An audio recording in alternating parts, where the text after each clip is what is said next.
जय श्री कृष्ण दोस्तों, हमारे चैनल के अंदर आपका स्वागत है। दोस्तों, जैसा कि आप जानते हैं कि भगवान श्री कृष्ण की जन्माष्टमी का त्यौहार है। इसी के साथ ही पूरे साल भर भगवान श्री कृष्ण आपके साथ रहें, तो आपको भगवान श्री कृष्ण के द्वारा बताई गई इन चीज़ों का ध्यान जरूर रखना चाहिए ताकि आपको आपके जीवन के अंदर तरक्की देखने को मिले। दोस्तों, हमें गरीबी किसी को जन्मजात मिलती है तो कोई अपने लक्षणों के कारण गरीब हो जाता है। जिसका कारण होता है उसके द्वारा स्वयं की गई गलतियां।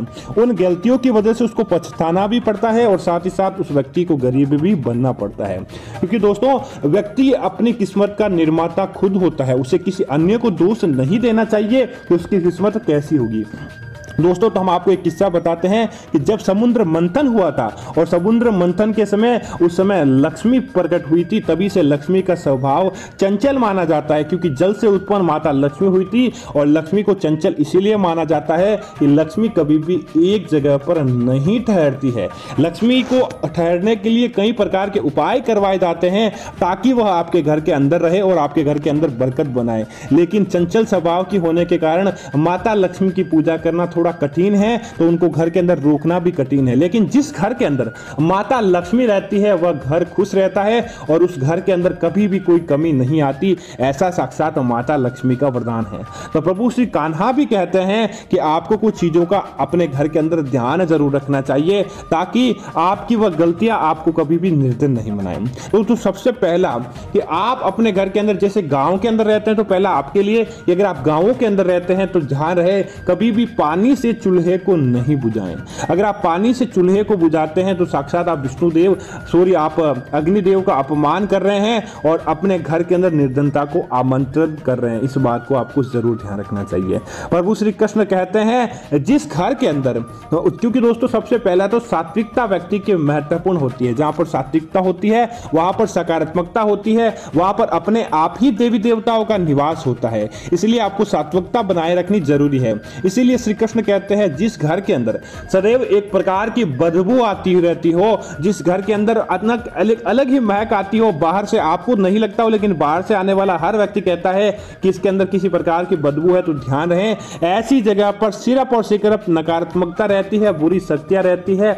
आपको अपने घर का वास्तु सही करना चाहिए। आपको आपके घर के अंदर साफ सफाई रखनी चाहिए ताकि आपके घर के अंदर बरकत देखने को मिले, न कि आपके घर के अंदर किसी प्रकार की कोई नकारात्मकता आए। क्योंकि दोस्तों जहां पर स्वच्छता होगी वहां पर देवी देवताओं का वास होगा, लेकिन जहां पर गंदगी होगी वहां पर देवी देवता आपके पास भी नहीं आएंगे। इस बात को आपको भूलना नहीं चाहिए। दूसरा, श्री कृष्ण अर्जुन को उपदेश देते समय कहते हैं जिस घर के अंदर नारी का अपमान होता हो, पत्नी हो, बेटी हो, बहू हो, किसी भी रूप में हो, जिस घर के अंदर नारी का अपमान होता हो उस घर के अंदर कभी भी लक्ष्मी नहीं आती। क्योंकि लक्ष्मी साक्षात नारी का एक रूप मानी गई है और जिस घर की लक्ष्मी उस घर की बेटी होती है, बहू होती है, माँ होती है, उनका ही अगर आप अपमान करते हैं तो चंचल स्वभाव की लक्ष्मी उस घर से कोसों दूर चली जाती है। उस घर के अंदर कभी भी देवी लक्ष्मी नहीं रहती है। दूसरा, कभी भी घर के बड़े बुजुर्गों का आपको अपमान नहीं करना चाहिए, क्योंकि दोस्तों उनके पास जितना ज्ञान होता है वो आप अर्जन करने की कोशिश करते हैं, लेकिन लक्ष्मी के पास खूब ज्ञान, बड़े बुजुर्गों के पास लक्ष्मी को आमंत्रित करने का और उन्हें लाने का ज्ञान होता है। इसलिए आपको चिंता करनी नहीं चाहिए, बल्कि बड़े बुजुर्गों का सम्मान करके आपको उनका आशीर्वाद प्राप्त करना चाहिए। दोस्तों, अगली चीज की बात करें तो वह है पूजा पाठ के निमित्त उपाय।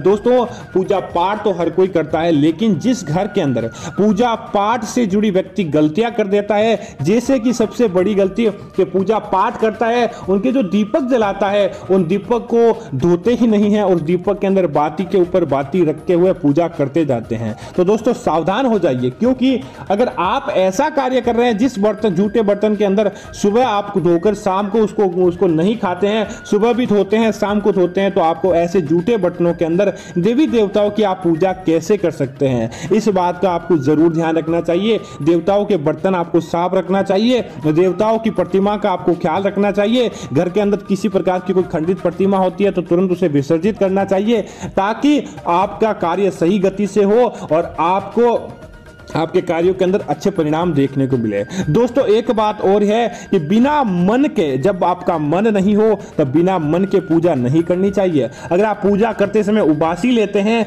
या बिना मन से ही पूजा करते हैं तो समझ लीजिए कि आपको घर धन के अंदर बरकत नहीं देखने को मिलती है, बल्कि आपका वह धन आपसे कोसों दूर चला जाता है। इसीलिए आपको बिना मन के पूजा नहीं करनी चाहिए। दोस्तों अगली चीज है, कई बार क्या करता है व्यक्ति, अपने घर का जो द्वार रहता है, द्वार के आसपास, मुख्य द्वार के आसपास गंदगी रखता है और अपने जूते चप्पल भी ऐसे ही वह छोड़कर चला जाता है, जिसकी वजह से उनके घर के अंदर नकारात्मकता आती है। दोस्तों उल्टे जूते या एक दूसरे के सामने किए गए जूते आपको बहुत ही गलत परिणाम देते हैं और आपको आपके कार्यों के अंदर तरक्की नहीं दिलवाते हैं। तो इस बात का आपको जरूर ध्यान रखना चाहिए कि कभी भी द्वार के ऊपर गंदगी ना रखें और ना ही द्वार के आमने सामने जूते रखें। दोस्तों सबसे मुख्य चीज होती है जो भगवान श्री कृष्ण को भी प्रिय है, घर के अंदर तुलसी का अपमान कभी भी नहीं करे। जिसके प्रकार तुलसी का अपमान कैसे होता है कि तुलसी को कभी भी ना तो सूखने दें, ना रात्रि के समय तुलसी को पानी दें और ना तुलसी के पत्तियों को कभी भी बिना फालतू तोड़ना चाहिए। इस बात का जरूर ध्यान रखें,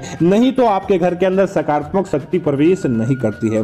दोस्तों इसी तरह आपको अपने घर के अंदर सप्ताह में एक बार मीठा जरूर बनाना चाहिए। जहां पर मीठा रहता है समझ लीजिए कि आपके घर के अंदर तरक्की होगी, आपके घर के अंदर बरकत देखने को मिलेगी और आपके घर के अंदर उचित परिणाम देखने को मिलेंगे। क्योंकि आप सप्ताह के अंदर मीठा कोई भी चीज बनाकर आप भगवान का भोग लगाएं और फिर देखेंगे आपको इसका कितना चमत्कार देखने को मिलता है। आपका जीवन सार्थक हो जाता है और आपके घर के अंदर परिवार के सदस्यों के बीच में भी परस्पर मिठास बनी रहती है।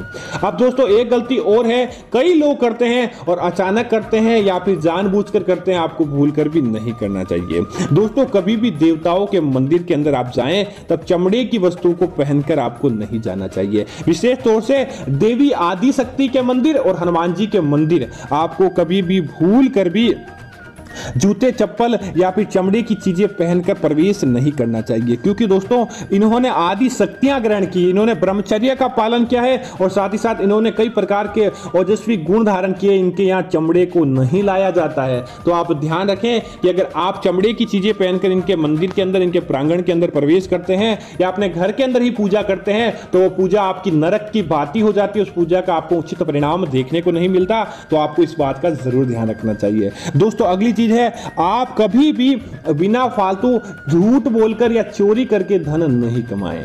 श्री कृष्ण कहते हैं कि अगर आप चोरी से धन कमाते हैं तो वो आपका किसी प्रकार से अनर्थ ही खर्च हो जाएगा। इसीलिए श्री कृष्ण कहते हैं कर्म करो, फल की इच्छा मत करो, क्योंकि जो व्यक्ति अच्छे कर्म करेगा उसे किसी न किसी रूप से फल प्राप्त हो जाएगा। तो आपको इस बात का जरूर ध्यान रखते हुए श्री कृष्ण भक्ति के अंदर मन लगाना चाहिए ताकि आपका पूजा पाठ सफल हो सके। तो दोस्तों उम्मीद है कि यह जानकारी आपको अच्छी लगी होगी।